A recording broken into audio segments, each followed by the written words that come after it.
मी इतक्या बायका पाहिल्या पण सोन्यातला घाणपणा जाळणारी बाई पाहिलीच नाही. त्या फक्त पुराणातच वाचिल्या 8. त्याच्यापैकी रावणाची बायको होती बाप्पा. तिच्या अंगावर सोन्याचे अलंकार घातले आणि सोनारानं जर दलाली केली असली तर तिनं गळ्यात अलंकार घातले आणि तिच्या त्वचेला स्पर्श झाला की त्याच्यातला घाणपणा जळून जात होता. आणि 100 नमी सोनं होत होतं. 100 नमी. जे तनुगंधानम हेमाम येतो शुद्धोर तत्वताम भय जाये. हे गांजा फुक्यानं लिहिलं नाही, हे एखाद्या देसाड पिणाऱ्या नालायकानं लिहिलं नाही. शुद्ध होत होता अशुद्ध, शुद्ध होत होतो. काय त्वचा असेल हो तिची. मग सोन्याला शुद्ध करणारी त्वचा ज्या बायकोत आहे अशी बायको असताना किती संसार गोड असेल. त्याच्या पुढे म्हणत असेल का कोणी तुकाराम बुवा महिला चांगली कसं म्हणी. देव म्हणत नव्हता, देव म्हणत नव्हता. देव इतकी सुंदर त्याची पत्नी होती, इतकी सुंदर. चला राहिला दुसरा. आता एक मुद्दा ऐकला ना तुम्ही, त्याचा दुसरा मुद्दा ऐका. सुंदर होती पण रावणाच्या शब्दाच्या पलीकडे जात नव्हती. अशा फार कमी बायका आहेत. मला तर इथं बसल्या बसल्या मी तुमच्या 7-8 जणीचे तर नाव पण सांगल. तुम्ही किती टरटर बोलतात नवऱ्याला. तुम्ही उभ्याच राहा 8 जणी. नाही राहा उभ्या, जाऊ द्या राहा. तुम्हाला बाळूची शपथ आहे गिरगावच्या. राहा तुम्ही 8 जण. मागं पाहूच नका तुम्हीच. मरायची एखादी उगली बुवा. कशालाच आणला म्हणते मेला. नाही लयच नाही. काम असल्यावर बोलू द्या ना, पण चांगल्यापणी नाही नवऱ्याला बोलायचं. काही उगोच बोलत आहेत हो. ते पाथरीला बाजाराला निघलं, आष्टीला बाजाराला निघलं. मग बाजार निघलं तर घरातच सांगावं ना. थैली घेऊन बाहेर आल्यावर ऐकलं का साखरेच्या डब्याला इस्तू लागलाय. 8 दिवस झालं तुरीच्या डाळीचा टिकला नाही. काय वाळू शिजवायची का. अगं घरात सांगणं चतुरे. रस्त्यात काऊन पंचनामा करायली. ते अग्नीचे 7 फेरे घेऊन तुला आणलंय असं येड्यावानी बोलू नको माय. आहे का नाही. बा बाईला किंमत कोरक आहे माहितीये का. मालक आहे तोपर्यंत. कलेक्टर नवरी बाप्पा काका कलेक्टर नवरी आणि नवरदेव 1 मार्काने गेला. एकाच मार्कानं कलेक्टरचा पेपर गेला. त्यानंतर काढा पुढच्या परीक्षेला. पण लग्नात बायको कलेक्टर आणि ते कलेक्टर नव्हतं पुरी बुवा. आणि मग लग्न लागलं आणि ते लग्न लावायला मी होतो. आता हे मला काही गत नसते. ते नावं घ्यावाच काय घ्यावा असं काही नसते. पण ते गाठ सोडताना नावं काय सोडताना नावं ह्याला नाद लाईत असतात ना. मग ह्या म्हणल्या महाराज नाव घ्यायला लावा. तर मी म्हणतो नवरदेवाच्या आधी नवरीला घ्यावं लागते. म्हणलं बाई घ्या. तर त्या म्हणल्या महाराज मी कलेक्टर आहे, ते 1 मार्कानं फेल आहेत, मी नाव घेणार नाही. म्हणलं तुम्ही घ्या. ते पटकन म्हणलं चुटकी. तीच नाव चुटकी होतं. काय नाव ठेवते काय मिळच नाही. चुटकी. काय नाव चुटकी. जाऊ दे म्हणलं आपल्याला काय घे नाही त्याच्यावर फुकट कळण शेंडी वळवळ. पण एक बाई म्हणली महाराज नाव घ्यावंच लागतं. म्हणलं बाई मलाही कळतंय पण मी 7वी शिकलेला आहे आणि बाई कलेक्टर आहे. मी परमार्थात नाही ऐकायचो ह्या बाईला. पण आता ती 4-2 पुस्तकं वाचलेली बाई आहे हे इकडचे. आणि ती आता जिल्ह्याची मालकीन झाली. आपण तिच्या बळविनं शक्ती बोलू नये. आपण तिच्या क्षेत्रात कशाला हस्तक्षेप करायचा. पण नाही म्हणले महाराज असं नसतंय. म्हणलं जरसं थांबा मी घ्यायला लावतो तिला नाव. मला माझं वापरावं लागेल ना. त्या बाईला म्हणलं घ्या नाव. ती बाई म्हणली महाराज मी नाही घेणार नाव. बाई म्हणलं मी म्हणतो. मला ते म्हणले तरी ऐकत नाही. म्हणजे मला माझे मालक म्हणले तरी मी ऐकत नाही, नाव घेत नाही. म्हणलं बाई एक सांगू का तुम्हाला. ते 1 मार्काने गेलेले आहेत. ते पास होणारच आहेत. एखाद्या वेळेस तुम्ही कलेक्टर झालात तर ते आयजी होतील. एखाद्या वेळेस म्हणजे फार मोठे 2-4 जिल्ह्याचे बॉस होतील. तुम्ही एकाच जिल्ह्याचे काय असतील वरती पोस्ट. आपल्याला काही आयजी मोठा का कलेक्टर काही सांगता येणार नाही. पण नंतर लोक इचकी देणे याला कळतच नाही. त्याच्यामुळे आपला शब्द वापस कशाला उगा ताण घ्यायचा. कोणी बोट घालण्यासाठी भोकाड बनवायचं. हो म्हणजे कोणी फाडीत नसते. त्याच्यामुळे कशाला उगा आगावपणा करायचा. आपण त्याच्यातून दिवस ते कोण त्याच्यामुळे तुमच्यापेक्षा मग आता नाहीत ना. ती म्हणजे आता नाहीत नाही. पण मी म्हणलं बाई एक सांगू का. ते पास झाले काय नाही पास झाले काय पण ते आहेत तवरकत तुम्ही वपतात. ते ज्या दिवशी जाईन का त्या दिवशी बाई तुझं तोंड ढवळ्या परातीवानी होईल. बाईनं असे पटकनच एका चपक्यातच नाव घेतले. चुनचुन्यात बसले मेन्यात, लवंगावटीत येलदोडे मुठीत, सखारामजी बसले दाटीत, तर कशी जाऊ पान सुपारी वाटीत, की लगेच दुसरं नाव चांदीची सायकल, सोन्याच्या तारा. ते आले फिरून तर त्याला फाल्याने घाल. मी म्हणलं बस झालं बाई, एकच ऐकायचं होतं. एका इंजेक्शनातच कलेक्टर इन राईटच. मला सांगायचं काय, बाई सगळ्यात मोठी नशिबवान असती नवऱ्यामुळे. हो, इतकं मोठं वैभव. बाईचा सर्वात मोठा देव कोणता असेल तर पंढरपुरातला नाही, काशीतला नाही, आपल्या कपाळाचा मालक आहे. जी बाई आपल्या कपाळाच्या मालकाला मोठं मानती त्या बाईला पंढरपुरातला मालक आणि काशीतला मालक मानतोय. कधी बी लक्षात ठेवा. हा, मग तो स्वतःहून त्यांच्याकडे येतो. इतकी मोठी ताकद आहे. मंडोदरी रूपानं सुंदर होती, गुणानं किती अधिकारी होती पहा. मंडोदरीचा मुलगा मरण पावला, त्याच्या शरीराचे तुकडे 3 झाले. शरीराची होय माती सांगायला बरं. हो, किती मोठ्या व्यक्तीची. आपला संसार काय बसतो याच्यात बघा. त्याच्यात तळपायाची माती तरी येत का आपण. मुलगा मृत्यू पावला, त्याचं डोकं प्रभू रामचंद्राच्या पक्षात गेलं. शरीर युद्धभूमीला पडलं आणि हात पडला स्वतःच्या दारात. बाई हुशार होती, सात्विक होती, तात्विक होती, विद्वान होती, पुण्यशील होती, पावन होती. त्या बाईनं ध्वजपत्र ठेवलं, टाक ठेवला, दौड टेकली, त्या हाताला विनंती केली. तिनं तिचं पुण्य एकटलं. मी जर या अधिकाराने तत्वशील असेल तर ही भुजा कोणाची लिहून दाखेल. तैस पुरण पावली भुजा धरुणी टाकाची सव्य ओझा, लेहतया ध्वजपत्र जिभा सवे सांगे. ध्वजपत्र म्हणजे त्या काळातला तुकाराम कागद. तो कृतत्रेता युग आहे ना, आता कागद आहेत, त्या काळात ध्वजपत्र होते. आणि त्या भुजेनं लिहून दाखवलं म्हणजे चेतन होती, तुटलेला हात. काय ताकद असेल पतिव्रतेची, ही सुनाची ताकद. आता शरीर मिळालं, हात भेटलाय, पण डोकं प्रभू रामचंद्राच्या पक्षात. सासूबाईकडे गेल्यानं सांगितलं, आत्या. पूर्वीच्या काळात शक्यतो सगळ्या सुना सासूला आत्या म्हणायच्या. आत्या म्हणायच्या, आत्या. जर भावाची केली असेल, भाशी असेल, तर एखाद्या वेळेस तिथं आत्या म्हणतच असते. पण सासूला आत्या ही पुराणातली उपमा आहे. आता नवीन पद्धत निघली. आमची आई, सुना सासूला आई म्हणायल्यात. मी आणलं, जीजी कोण आहे त्या? आमच्या आई. आता मला चहा द्यायला, तो आम्ही चहा घेत होतो, आता घेतो पण काळा घेत असतो. एक जण म्हणला दूध मी आणलं, मी बोके नाही बाबा. हो, चहा घेतो. तर मला चहा द्यायला मी आणलं आईला.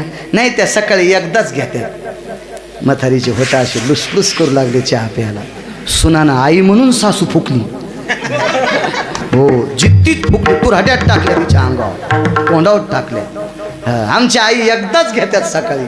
कशाला म्हातारी म्हणून मला प्यावा वाटायला. कशाला आई म्हणता, आत्याच म्हणा आणि सासूचा दर्जा द्या. आई म्हणायला तर भिकारणीचा दर्जा द्यायला कशाला नाटकं करायला. गाढवानं किती जरी वाघाचा कलभूत पांघरला ना, तो हुकी आल्या होते लोळतच कॅनलच्या कडीला, इठाला विठाला.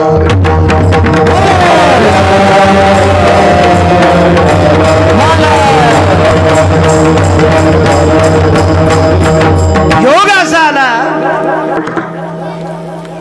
आपल्या सासूला सांगितलं तिनं, आत्या. काय सुनबाई, आता माहिती आहे तुम्हाला काय, माझे धनी हे लोकातली यात्रा सोडून गेले. हिचे धनी म्हणजे मंडोदरीचा मुलगा उगले बा आणि सांगणारणीचा नवरा. नवरा मृत्यू पावला तरी रडत नव्हती. रडी नाही, सुलोचना रडीत नाही. एक जण म्हणला, महाराज इतकं नवऱ्यावर प्रेम, तुटलेली भुजाली येत होती, मग रडी कशी नाही?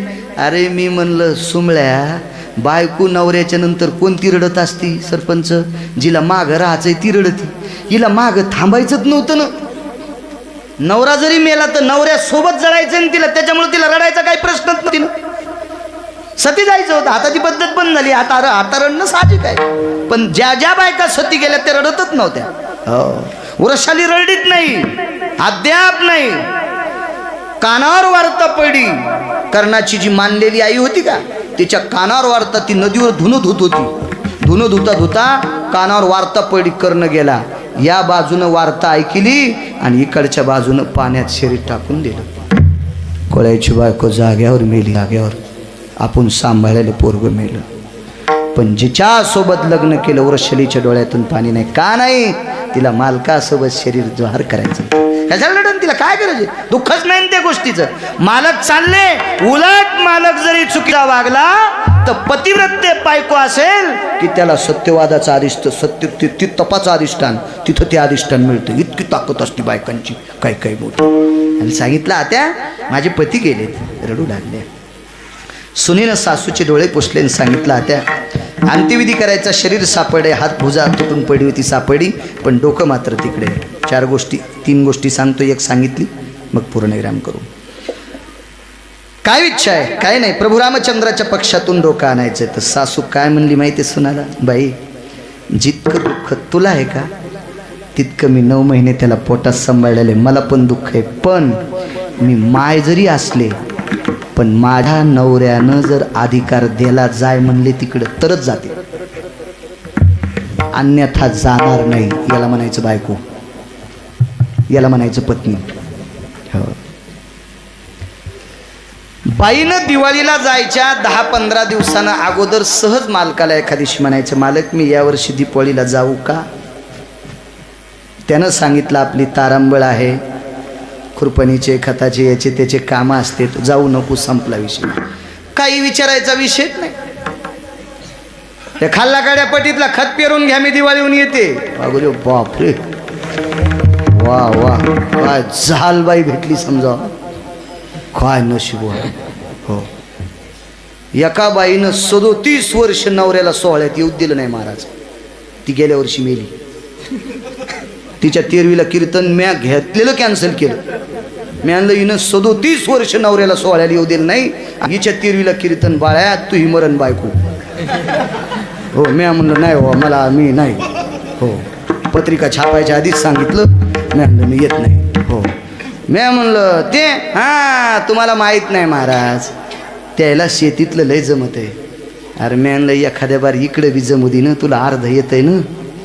आणि मग फोन महाराज फोन लावा बरं त्याचा.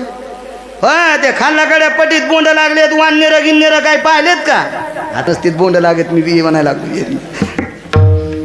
हे सगळे तिथून तेव खत घालायला, सर्किट वाबायला तेव ठुला. आणि हे बाईनं मालकाचं ऐकायचं. आता काही मग त्याला आमच्याच कसा नांगर, दुसऱ्या कीर्तनात यायच्यावर फिरू, यायच्या बी सांगतून चुका. पण आता एकाच दिवशी कसं होईल आहे का नाही, शक्य नसतं ते. आतमध्ये गेल्या, रावण 20 डोळ्यानं रडत होता. विशंती चक्षुद्वारेण सुता जायतेन दक्षिणाधिपते समर्पिताति कालदंडाना रुदंती रुदंती लंकेशा. दक्षिणाधिपती म्हणजे यम, दक्षिणेचा पती यम. या यमानं त्याच्या पुत्रावर घाला घातला. मुलगा मरण पावला. रुदंती विशंती चक्षुहा, 20 डोळ्यानं रडत होता. पण मंदोदरीच्या पावलाचा गजगामी चालत जाण, का कुरंग नयनी सुशोभितपण, का चंद्रानना लावण्य जाण, तिगा पातली महाली. गजगामिनी, कुरंग नेत्री, चंद्रानना, असं महिलांचे लक्षण होते. पहिले जुनी माणसं पोरगी पाहायलाच गेले ना, माणसं जात होते. हे सुंगळे भुंगळे जात नव्हते, आता चालले. पहिले तुमच्या वयातले पोरगी पाहायला जात होते. आणि तिथून आल्यावर गावाकडे बायाने विचारायची कशी आहे? कुरंग नयना चंद्रानना पद्मसाक्षी पद्मनयना, तिघा सुंदर कन्याओ, असं लक्षण सांगायचे. ती पत्रिका लिहित असताना आता तो विषय संपला.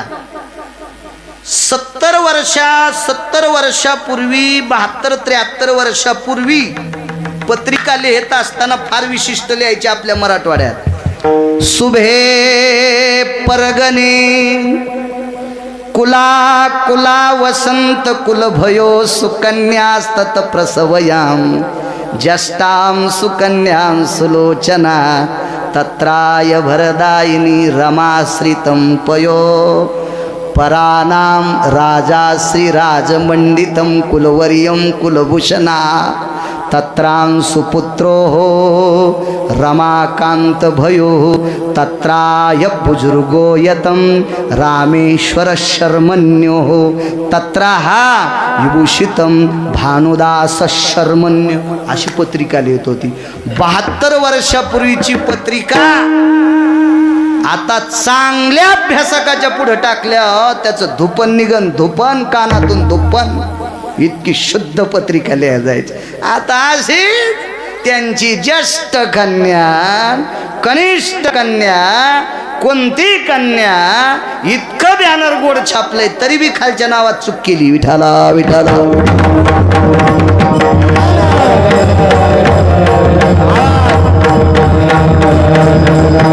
कारण मी फसलून ते पाहिल्या नंतर तुम्हाला विचारलं मग म्हणलं ते आता राहू द्या, मला कळाली फक्त.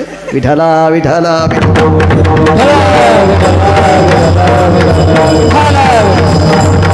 आणि होतच बॅनरवर पत्रिका वाच. आमचा पुतण्या आळंदीला गेला आणि त्यानं विशारद पत्रिकेवर नाव टाकलं. पत्रिका छापायची मशीन मुसलमानाची ह्यो हिंदूचा.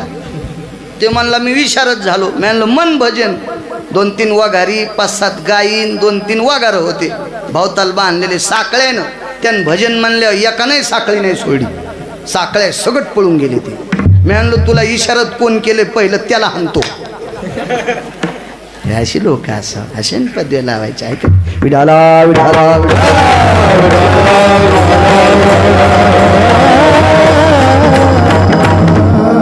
डोळे पुसले आणि मंडोदरीने इशारलं मालक. काय मंदोदरी,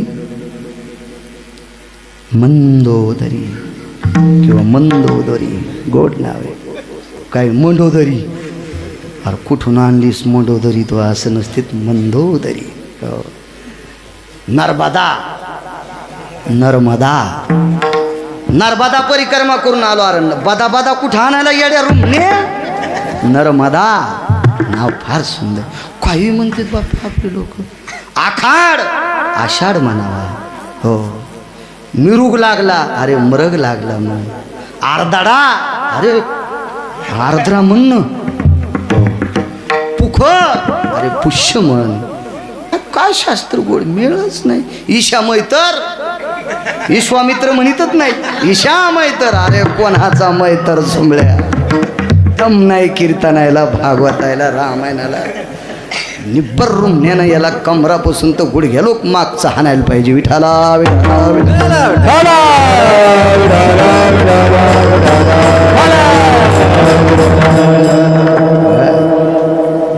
इंद्रजित जात राहिला. बर, त्याचं डोकं तिकडं प्रभू रामचंद्राच्या पक्षात आहे. रावणानं सांगितलं माझ्या देखता प्रभू रामचंद्र म्हणते. शब्द वापस घेते पण ते प्रभू आहेत. मी कमी आहे नाही, कमीचा विषय नाही. तुम्ही फार मोठे आहात, अधिकारी आहात.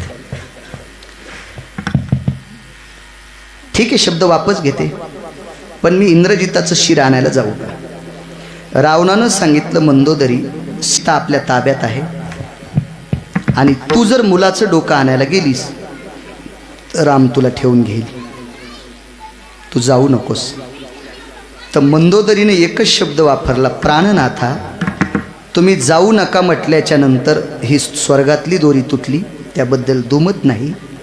पण मी गेल्याच्या नंतर राम मला ठेवून घेणार नाही. राम मला ठेवून घेणार नाही. का? कारण सूर्यवंशातला एकमेव राजा राम होते, ते मर्यादा पुरुषोत्तम होते. त्यांचे वडील सुद्धा नव्हते. कारण भगवान प्रभू रामचंद्राच्या वडिलांनी 703 बायका केल्या.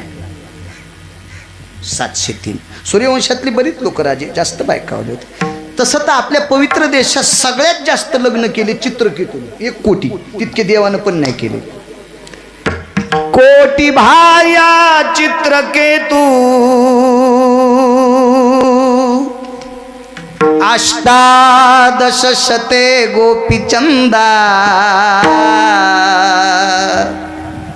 12 शते जनका,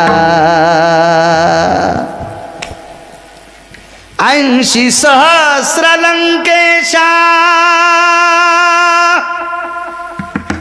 7 नशते तीन दशरथा,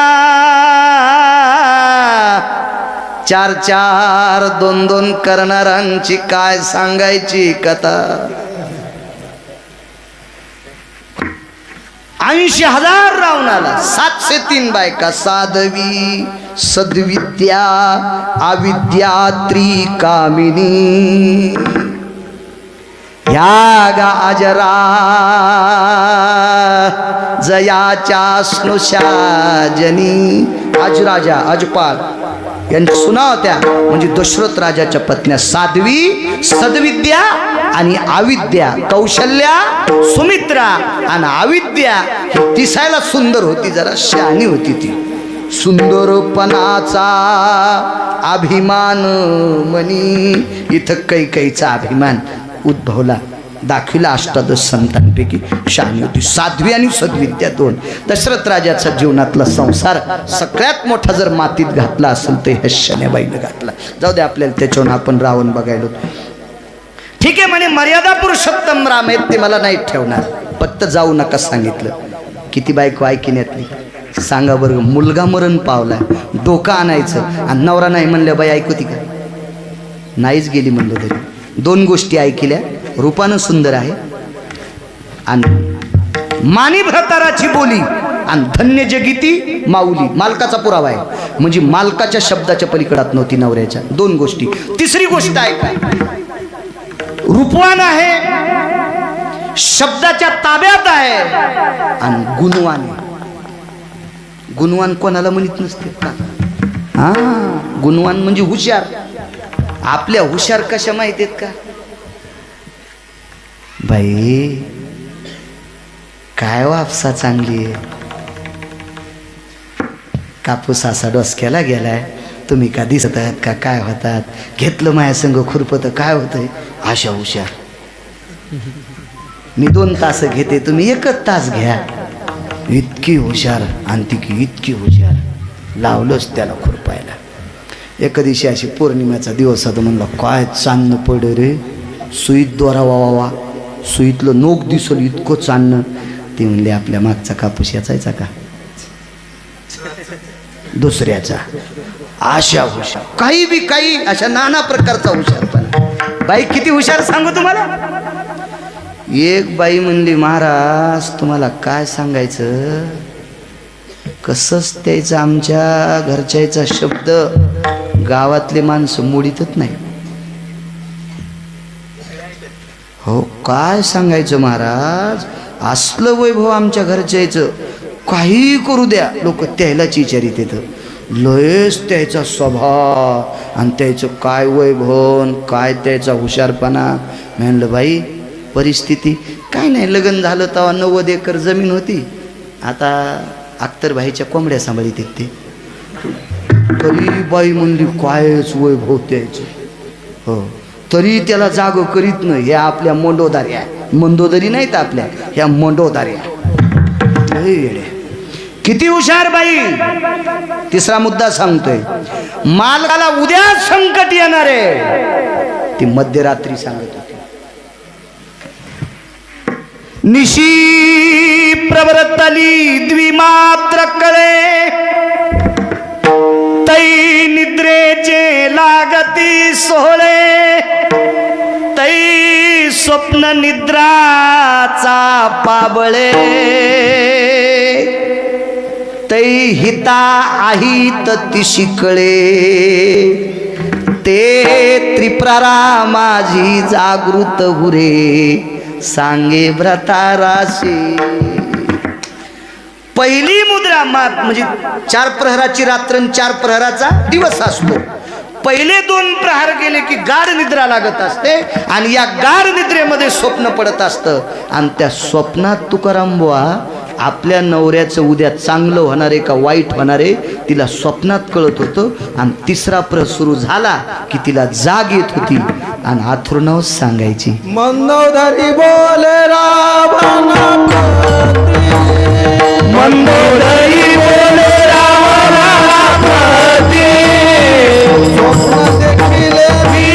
मध्यरात्री, स्वप्न देखिले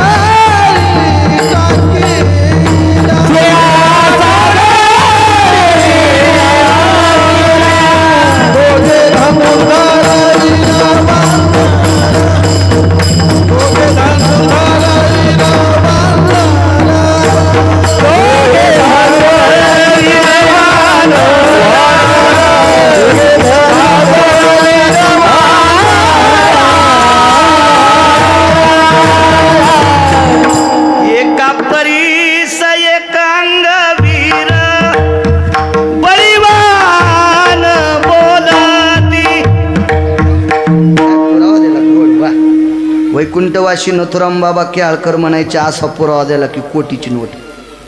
हो असं पुरावा. वा. मंडोदरी बोले रावणा प्रती, स्वप्न देखिले मी एक मध्यरात्री, नेनो वानर मिळाले किती, शिळा सागर बांधेला, दगडाने समुद्र बांधलाय, 18 पद्म वानर, 72 कोटी रीत, 56 कोटी गोलांगुळ आलेत माल. दोघं भयानक वीर वानर आहेत, एका परीस एकांगवीर आहेत, बळीवान बोलत आहेत बरं का, फार बलशाली आहे आणि आपलं धुडकं करतील बरं का मालक, सीता नेऊन द्या. हे हिला स्वप्नात कळत होतं. सांगा आपली बायको सरपंच इतकी हुशार आहे का? आपलं वाजल्या म्हणते तुम्हाला म्हणले होते पेऊ नका, आणि आधी तर भजी केलीस. आमची इथे एक मंडोदरी आली, महाराजीन घरीच आहेत का? म्हणलं मी घरी तिकडून हो घरीच म्हणजे कुठं जाईल. आणि तुम्ही कसं काय घरी महाराज? म्हणलं कीर्तन नाही, आता कापूस लावायला जाऊ कोणाचा. बरं बरं आडवच बोलतात. म्हणलं आडवो काय आता? आमच्या घरच्या म्हणले देठाच्या मिरच्या आहेत का? म्हणजे ते हिरव्या आहेत. भाज्याचं पीठ द्या. आमच्या घरच्याने दिलं. आपलं बायकाले हुशार असतात, त्यातली त्यात महाराजाच्या तर जास्तच हुशार. कोणतीच बाई बेसनाचं पीठ अशी वाटी खुपसून देतच नाही.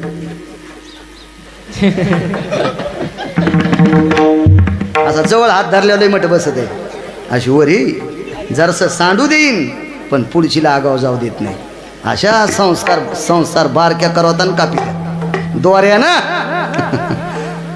आणि काय ते इतका बारीक संसार कातायचा, इतका बारीक संसार कातायचा. साखरेच्या डब्यात पैसे ठेवलेले पप्याच्या बापाला गवसत येतच, आणि त्याचा मग मोठ्याल्या दाताच्या करवताना कापीत होते. चटच गेले. सकाळी डाबा पाहिला तरी कमाच. म्हणणार जीजी देठाच्या मिरच्या आणि भज्याचं पिठण या काय सांगायचं बाळू महाराज. पप्याचा बाप कॉच पित नाही, आणि आज मंठ्याच्या बाजारावरून पिऊन आले. मला वाटलं त्याला जरशी 2-4 भज्याची घाणेच काढून द्यावा. वारे वा मंडोदरी म्हणलं बापरे बापरे. त्याला भजे, त्याला घासल्याटात भजे तळ. संकट आलेलं सुद्धा सांगायचे. रावणाच्या जीवनात आजपासून 3 दिवसाला भगवान शिवशंकराची भेट होणार आहे. निशी प्रवर्तली ढळे निशापती चालला, तै जागृकती बाळा, तो पंचानन वहिला, भेटेल तुम्हालागी. मधलं सोडून दिलं. भेटेल तुम्हालागी. एक जण परवाला फोन केला, महाराज मला कशातच गौसनं. मी म्हणलं तुला घेणं काय गौसनं ना मुकाड्या बसणं. हा तुला मळमळ होत असलं तर बंद कर मग कीर्तन, ऐकू नकोस ना. पण तुम्ही सांगितलेलं कशातच गौसत नाही. मी म्हणलं ते कॅनलच्या कडीला असते तुरीच्या पाट्यात, तू काऊन ताण घे. तुला गौसनं ना, तुला जे गौसत आहे ते सांग. तुला माय काय का नाही लोय काय काय माणसं म्हणणार ते कशात श्लोक आहे. अरे पाय ना वाचव ना. आयुष्य जाते माणसाचं वाचवायला. कौरक वाचवा. या 1000 वर्षाचं जरी आयुष्य दिलं तरी शास्त्र संपत नाही, पुराण संपत नाही, वेद संपत नाही. एवढं मोठं चिकित्सा. अहो एका श्लोकावर 18 वर्ष डोंगरे गुरुजी बोलले. भागवताच्या एका श्लोकावर 18 वर्ष भागवत सांगितलं. 18 वर्ष. काय ताकद आहे. आपलं कसा मेळ बसायचा. पुढे वही इति आजामेर चित्राणां तेन प्रसंगो भव भागवते पुराणे. काय तो अजामेळ होता बरं का. पुण्यशील विद्वान असा भूदेव होता बरं का. काय त्या जामेळाचं वैभव सांगायचं बरं का. सुख सांगतात राजा परीक्षिते. एकूण फॅन चालू होता, वहीचं पान पलटलं. इति सुदामस्य चरित्रायाम. अरे लय लांबुडी हांदी रे तो.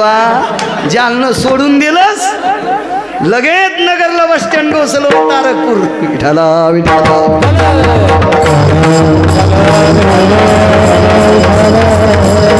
18 वर्ष एका श्लोकावर डोंगर डोंगरोजी गुरुजी बोलायचे, काय असेल अशोक विद्वत्ता ना सद्भावना इच्छा त्यांची आहे, देवानं ती पण पूर्ण करा. असो,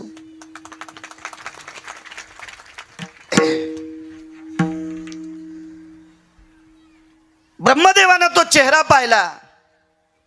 चिमुकले भगवान होते. काय त्या चेहऱ्यात ताकद असेल. तिथून 19व्या दिवशी ब्रह्मदेवाची पुष्करला प्राण प्रतिष्ठा झाली, म्हणजे मंदिर बांधलं. भारतात पृथ्वीवर जितके देश, भारत सोडून द्या, पृथ्वीवर जितके देश आहेत, या काही देशात ब्रह्मदेवाचं मंदिर नव्हतं. ते मंदिर झालं पुष्करला. माणसाला निर्माण कोणी केलं? ब्रह्मदेवानं. माणसाचे मंदिर किती पाहायचे तुम्हाला? 10-20 वर्षे त्याने दारू पिले, ट्रॅक्टराने ढवळे कोंबडे खाल्ले, पण वारकऱ्याच्या नादी लागून पंढरपूरला गेले. आणि पंढरपूरला गेल्याच्या नंतर पवित्र चंद्रभागेचं स्नान केलं आणि तुळशीची कंठी गळ्यात घातली, मास जाळून टाकलं. वारकरी संप्रदायात आले. कालांतरानं गजानन बुवा तो मोठा कीर्तनकार झाला आणि तो वारल्याच्या नंतर त्याचं 1.5 कोटीचं मंदिर मी डोळ्यानं पाहिले. 1.5 कोटीचं मंदिर डोळ्यानं पाहिले.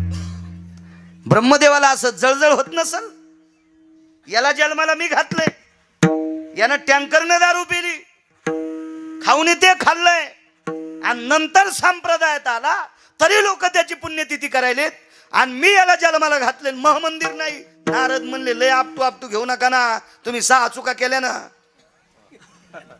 त्याच्यातली एक चुकले मोठी आहे ना. वेदार्थाचा गोवा कन्या विलास, वेद नाही आईसे सांगितले.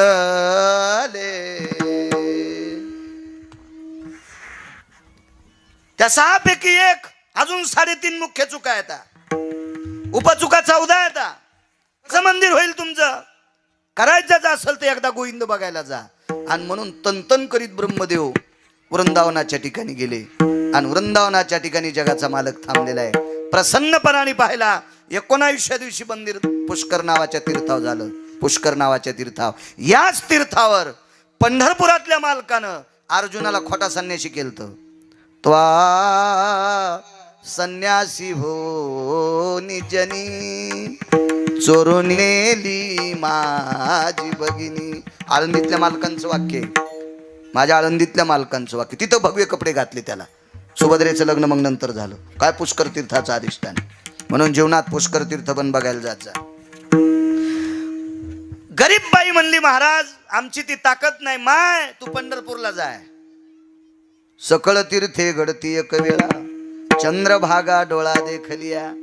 पण ज्याच्याकडे पैसे भरपूर आहेत, ते आगाव ठिकाणी इतके तितके खर्चायला लागले, त्याच्यापेक्षा तुम्ही तीर्थयात्रा तरी करा. इकडं तिकडं भांगाऱ्या भोंगाऱ्याला खर्चिण्यासाठी, धाब्या धुब्यावर खर्चिण्यापेक्षा तीर्थयात्रा करीत जा. चांगली गोष्ट आहे. तुमच्या लेकराच्या किंवा तुमच्या वाढदिवसासाठी नालायकाला धाब्यावर 9-10 कोंबडे खाऊ घालण्यापेक्षा तुमच्या मुलाच्या वाढदिवसासाठी 1 पेंडीचं पोतं कोण्या गोशाळेला देत जा.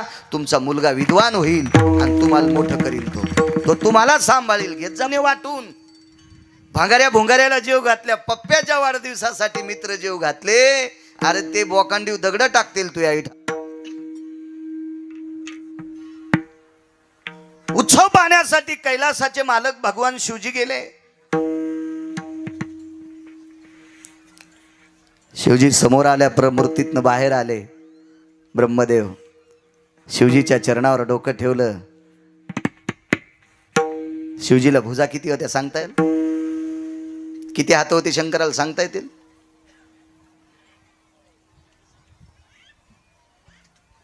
किती? इथून सुरुवात आहे ना. किती महाराज फुकल्या सुधरात, आणि पहिली गोळी मला घाला. डोळे किती येत? 2दा सांगायचे. एका उत्तरात कधीच उत्तर येणार नाही. एका ठिकाणी 11, एका ठिकाणी 2. डोकं 1 असल्याच्या नंतर डोळे 3. योगी दिसतोई चित्र, त्याला 3 नेत्र. चर्म वेगळे नाही वस्त्र, मनवी तुझा मित्र बाळा जो जो रे. मुख 5 असल्याच्या नंतर नयनो पंचाननो, पंचाननो नयनम एकादशयाम. पारणीर्भयो द्वादशम दशमस्थितायां भयो द्विधाम पारणिस्तते पंचाननम भयो. तेवढ्या त्यानं आलिंगन दिलं. 8 डोळ्यातून पाणी येत होतं गजानन बुवा. 8 डोळ्यातून पाणी दुःखाचं नव्हतं, ते आनंद अश्रू होते. ते आनंद अश्रू होते. माणूस जीवनात दोनदा रडतो. ते प्रसंग किती बारे येऊ द्या, पण 2च प्रसंगात रडते. 2च प्रसंगात. एक प्रसंग तो दुःखाचा आणि एक प्रसंग असतो आनंदाचा.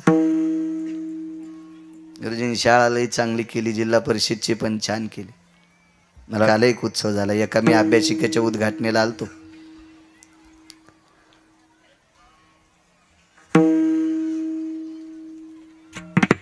एका ऊस तोडणाऱ्याचं पोरग तालुक्यात जिल्ह्यात पहिलं आलं. त्या शाळेतलं गजानन बुवा. त्या शाळेच्या शिक्षकाने त्या मुलाच्या आई वडिलांचा सत्कार करायचं ठरवलं. मुलाचा पहिला आलता, दुसरा आला 300 एकरवाल्याचा आणि चौथा नंबर 450 एकरवाल्याचा आणि पहिला नंबर आला गुंठाभर जमीन नाही त्याचा. मग हे तिघाईचे आईवडील आमंत्रित केले. त्या दोघाईचे आईवडील खुर्चीवर आधीच बसलेले होते. शिक्षकांना वाटलं याचे वडील आईवडील आले की नाही. विचारलं, बाळा तुझे आईवडील तिकडं बसलेत म्हणे. माग बसलेत. अश्रूचा प्रकार सांगायलो. अश्रू ब्रह्मदेव, कुठले अश्रू येत होते ब्रह्मदेवाला. मग दुःखाची निवृत्ती. गुरुजीनं मुलाचा हात धरला आणि सांगितलं, बऱ्याच 100-200 महिला बसलेल्या आहेत, एकूण काही पुरुष बसलेले आहेत. कार्यक्रम चांगला होता सत्काराचा. गुरुजीनं मुलाला धरलं, तुझ्या आईकडे घे. त्या आईपाशी गेलं आणि सांगितलं, गुरुजीनं वयस्कर माऊली होती, तिचे पाय धरले. माय, जिल्ह्यात मुलगा तुमचा पहिला आहे, तुमचा सत्कार करण्यासाठी वरी चला. वडिलाला रामराम घातला. चला दादा चला. वरी बले. सत्कार झाला. 300-450 एकरवाल्याच्या ज्या आई होत्या का, त्या दोघी जणी त्या बाईकडे गेल्या आणि म्हणल्या, तुमच्या बाळाला ट्युशन कुठं होतं? आम्ही ऊस तोडायला 6 महिने जातो बाई, ते एकटंच शिकत आहे. आम्ही 6 महिने काम केल्याच्या नंतर आमची 12 महिने चूल पेटती. गुरुजीला विचारते, गुरुजी कोणी एखादे पुस्तक मागतंय, पेनला पैसे नसले तर गुरुजीलाच मागतंय. पण तालुक्यात पहिला आलं. रडू लागले. कशाचं रड नाही माहिती आहे? 300 एकर जमीन ज्याला आहे त्याचा नंबर दुसरा. 450 एकर जमीन ज्याला आहे त्याला नंबर चौथा, तिसरा. आणि ज्याला गुंठाभर जमीन नाही त्या बाईचं पोरग जे तालुक्यात जिल्ह्यात पहिला आलंय, तिला कारडू याचं नाही. माझं नाव मोठं केलंस बाळ्या, माझं नाव मोठं केलंस. आनंद अश्रू. 8 डोळ्यानं शंकर रडत होते. शिवजीने विचारलं, दुःखदो सुखदो भय जायते चक्षुर्भिताय चम अश्रुयाम. हे अश्रू सुखाचे का दुःखाचे? अट्टहासाने सांगितलं सबदेवोखे बाबा शिवजी. विश्वात प्रत्येक कर्तव्यनिष्ठ लोकांची मंदिरं होती, पण जगातला 1 नंबरचा मी विद्वान. विश्व निर्माण करायची ताकद, पृथ्वी सृष्टी रचवायची ताकद माझ्यात आहे. कुठलं झाड, त्या झाडाला फळ कसं असावं, खडकात कोणतं येतं, चांगल्या जमिनीत कोणतं येतं, पाण्यात कोणतं येतं, काटेरी वनस्पत्या कोणत्या, चांगल्या फुलाच्या कोणत्या, कोणत्या ऋतूत कोणाला फुलं, कोणत्या ऋतूत कोणाला फळं, या सगळ्या गोष्टी अत्यंत कार्यदक्षतेनं निर्माण करणारा मी. पण माझं मंदिर नव्हतं, आज माझं मंदिर झालं. याच्याकरता मला आनंद वाटतोय. म्हणून 8 डोळ्यातून माझ्या आनंद अश्रू येतात. पण औषध कोणतं घेतलं? ही त्या रूपात दाखवते. गोड, सात्विक, सोज्वळ आणि मोजकं असं प्रमाण झालं की असं समजायचे वारकरी संप्रदायातलं प्रमाण आहे, कीर्तनातलं प्रमाण आहे. गोड गोड गोड वाटते. गाता कोणाला येत असते, पण गोड अशी अष्टसात्विक भावातली निळोबरायाच्या अभंगाला पोषक अशी प्रमाण देणारी ती क्वचित निष्णात वारकरी असतात. गोड स्वर आहे तुमचे छान. निळा म्हणे नवरस देख जानती गायक विरळा तो. या नवरसाचा महिमान ज्याला कळतय तो विरळा गायक आहे. विरळा विरळा विरळा. बघा 3रा पुरावा रूपाचा. एकला वेळेत सोडू, लोक जेवायचे आहे का नाही. कमिटी विश्वस्त मंडळ एवढा मोठा प्रसाद केलेला, एवढी मोठी लोक जेवायची, वातावरण वेळेत.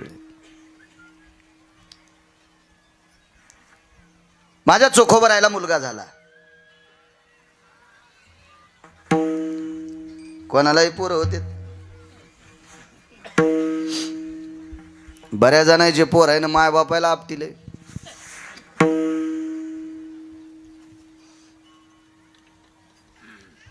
हे पुढच्या जन्मात ऊसातले कोले होणार भडवे. मायबापाची प्रॉपर्टी खाऊन मायबापाला जे विचारित नाहीत का, ते हरामखोर भडवे पुढच्या जन्मात ऊसातले कोले होणार, ऊसात. आणि करंट टाकलेल्या शेतकऱ्याच्या तारात गुतून मारणार. मायबापासारखा देव मोठा आहे कुठला? जगात देव नाही, जगात मायबापासारखा देव, जगात.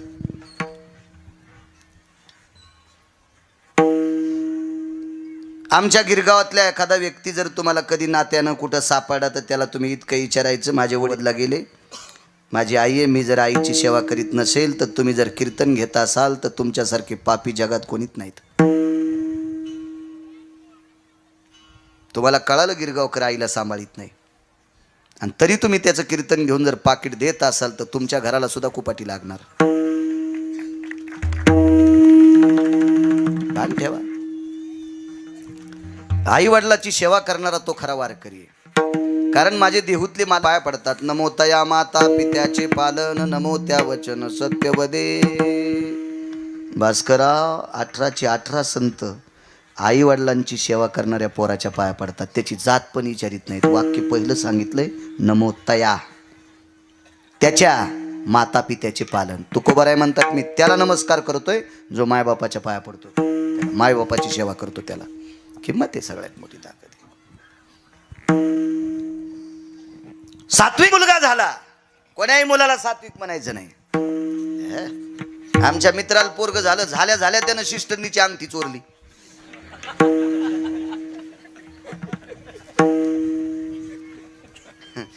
कोणा दवाखान्यात झालं ना रे सर.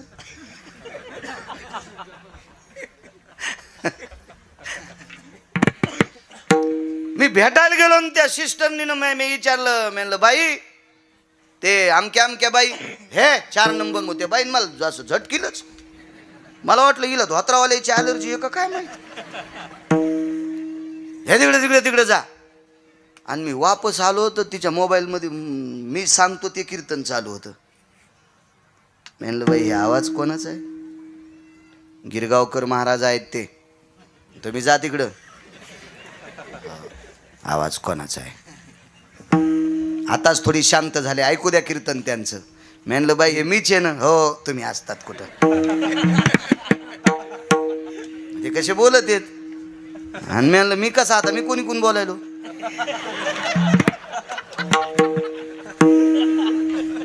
उष्णात आहे.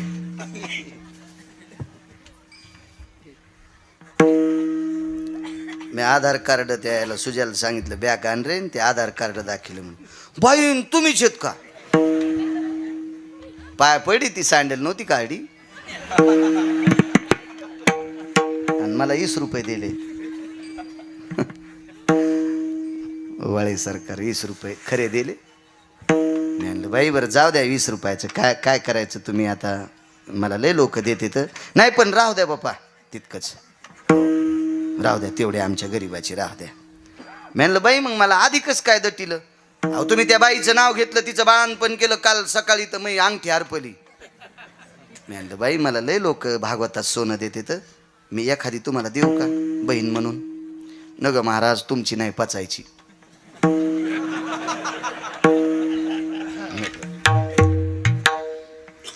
मी काय म्हणलो नाही, पण येरी म्हणायला लागलो. मी कशाला म्हणून? आणि पुन्हा बाईला, जिची ओळख नाही पाळख नाही तिला.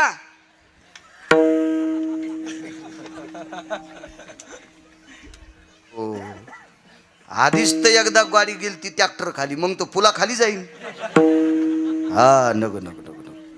मी या देशातल्या कुठल्याही स्त्रीला दुर्गा समजतो, दुर्गा.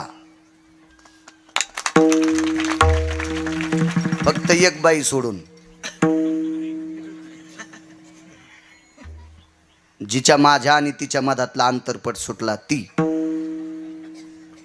ती सोडून जगातल्या प्रत्येक स्त्री जगदंबा समजितो. जगदंबा. हो. हे बा, माणसाला मोठं व्हायचं असेल तर सज्जनांनो, माझी लायकी नाही तुम्हाला सांगण्याची, माझं वय कमी आहे. पण सगळ्यात मोठं जर मोठं व्हायचं असेल तर त्याची एक आचारसंहिता आहे, त्याचं नाव आहे आचरण. आचरणाच्या चौकटीत असला की त्याला दगडा वापटिल्यान मरण नाही. दगडा वापटिल्यान मरण नाही. काय विषय.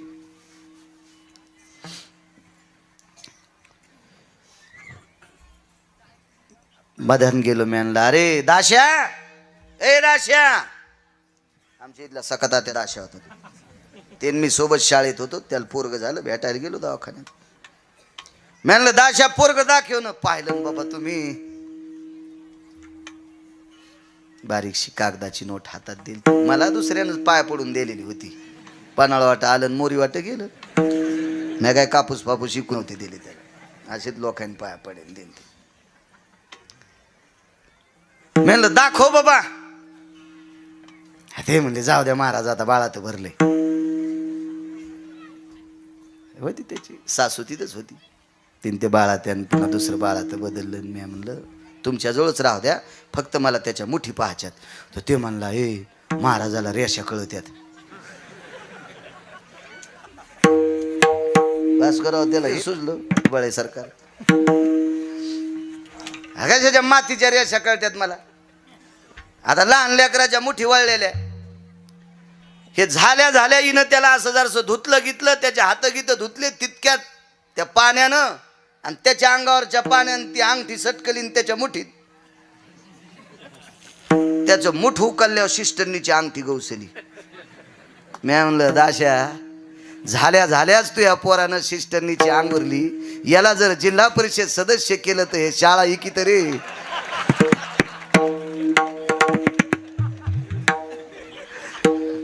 हे शाळा ठुत नाही, पत्र ठुत नाही, काहीच नाही. ते शाळाचे पत्र त्याच्या मासडावर नेऊन टाकीत आहे. असं पोरग असेल का माझ्या चोखोबर राहायचं. उपजताची कर्म मेळा वाचे विठ्ठल सावळा. वाचे विठ्ठल सावळा. उपजताची कर्म मेळा. झाल्याबरोबर विटेवर, त्या मुखावर जिभेवर विटेवरच्या मालकाचं नाव येत होतं. अडचण एक आली हो, दुःखाची निवृत्ती सांगतो राजे हो. त्या लेकराच्या आईच्या दुधाच्या ग्रंथी संपल्या. दुधाच्या ग्रंथी कोण वाढवते माहितीये? आईच्या पोटात बाळाचं वजन. आणि ते बाळ जन्माला आल्याच्या नंतर तिच्या वक्षस्थळात दूध वाढ होतो. पंढरपुरातला मालक.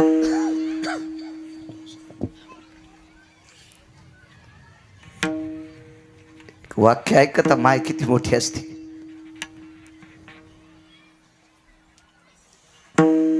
ठरल्यापेक्षा अर्धी पोळी जर शिल्लक झाली तर माणसाला झोप येत नाही. जास्त झालं रे. अर्धी पोळी म्हणजे 50 ग्रॅम. 40, 45, 50 ग्रॅम नागरे सर, एवढंच वजन.